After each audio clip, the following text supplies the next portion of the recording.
I want you to take a moment and picture someone with a fiery temper, the gift of gab, and a knack for holding their alcohol. Did you picture this? Well, actually, I was talking about Mrs. Talbot down the street. But now that we have those pesky stereotypes out of the way, let us take a moment to actually take a look at Ireland, the real Ireland, and her people. Ireland is an island located on the west coast of Europe in the Atlantic Ocean. It's a part of a cluster of islands known as the British Isles. The northern part of the island is part of the United Kingdom, along with England, Scotland, and Wales, whereas the southern part of the island is its own country, known as the Republic of Ireland. You may know it by its flag, which has a green bar to the left, a white bar in the center, and an orange bar to the right. Ireland is a beautiful place with rolling green hills and breathtaking seascapes. They have gorgeous cities and many things to see. Celts are one of the four oldest peoples that we know of, being first recorded by Herodotus, the father of history, which means that their culture actually predates the written word. Ancient Celts were mysterious and rebellious, holding out as a last outpost against the Roman Empire, and later fighting against British rule. Ireland and her people have never been afraid to fight for their land and their brothers. They're fearsome warriors and hard workers, kind people and genuinely friend loving, and we like to remember them most for their storytelling. They have many great works of music and art, and without their hard work, we wouldn't have things such as the submarine, the tractor, the Guinness Storehouse, and even the White House in Washington, D.C. They have many festivals, the most well known being St. Patrick's Day. We know it as a day of drinking and music and the color green, but in Ireland it's a 3 day long celebration. That's right, 3 days. But who was St. Patrick? Well, he's the patron saint of Ireland. He is known for driving all the snakes out of Ireland and bringing Christianity to its people. The first St. Patrick's Day parade was actually started by American Revolutionary War heroes to keep them closer to their Irish roots. That's the interesting thing about the Irish. Wherever they go, they bring their culture along with them. Another festival worth visiting if you ever get the chance is the Galway International Art Festival, which is held every year in the summer. This year it is from the 11th to the 24th of July 2016, though usually up until now it's been held in August. It first was started in 1978, and the festival celebrates art from all over the world in a fantastic display of color and wonder. Ireland has many great artists. One is a sculptor that goes by the name of Edward Delaney.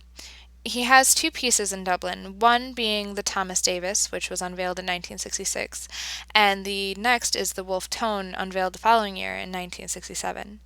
He took classes at the Royal Hibernian Academy. He applied to get into the art college, though he was never formally accepted, though eventually he did acquire mentorship under the painter Sean Keaton. There is also William Louis Beaufort. He was a detail artist, though he never had much formal education in the subject. He was a very accomplished amateur artist. In fact, he had great watercolor paintings and amazing landscapes. Unfortunately, his work is very hard to find these days. Three paintings did go up for auction in London in 2004. One went for €1,434 and the other for €5,377. Luckily, I was able to find a few pictures off of the internet for you. I didn't know really what to say about Irish music because it is something all its own.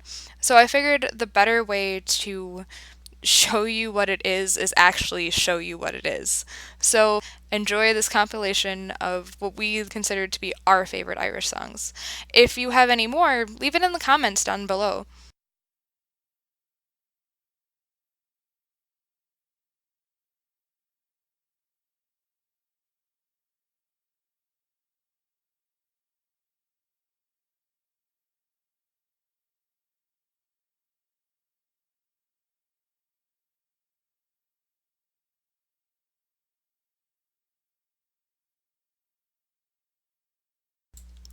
Ireland would not be the country it is today without one man by the name of Michael Collins, the man who took on the English Empire and started Ireland on the path towards freedom.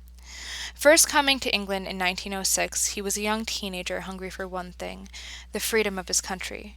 He got a job at the post office bank and joined the GAA. He was a hard-working man, and fiercely competitive, and worked his way up to being the club secretary. He was later noticed by a recruiter for the IRB, or the Irish Republican Brotherhood, and became part against the fight against the English crown. Through his decade-long fight, Collins was everything Ireland had ever asked him to be: secretary, guerrilla leader, diplomat, banker, and, even when the time came to it, eventually a martyr. On a lonely road in southwest Cork on August 22nd, 1922, he died in a fistfight. Unfortunately, he didn't get to see his dream of a free Ireland come to fruition, but with his headway into granting Ireland Commonwealth status, like that of Canada, Ireland was later able to fight to leave the empire behind for good. This was later achieved by many people who stood on his shoulders in 1948. Ireland is for the most part a democracy. The Dáil is the name of their public building, and the cabinet within can reject amendments and propose legislation.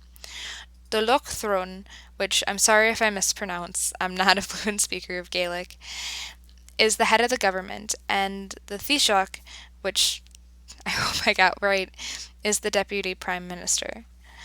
The country holds elections every 5 years and is run on a bipartisan system. The Dáil Éireann is their name for their House of Representatives, and it's made up of 166 members. And they have two kinds of senators, the TD and basic senators. I'm not really sure what the difference is. If you know, feel free to share. The Senate Éireann is made up of 60 members, 11 of which are elected by the Loch Throne. Their president's name is Michael Higgins. He is a human rights activist and a longtime Irish politician. The Irish economy is one of the fastest growing in the European Union. They are technically part of the Eurozone. If they continue growing at their steady rate, it is forecasted that they may have the lowest unemployment rate within the EU, though they do have the highest debt ratio at 115%. Thank you for watching our video, guys. If you enjoy it, please give us a thumbs up or subscribe,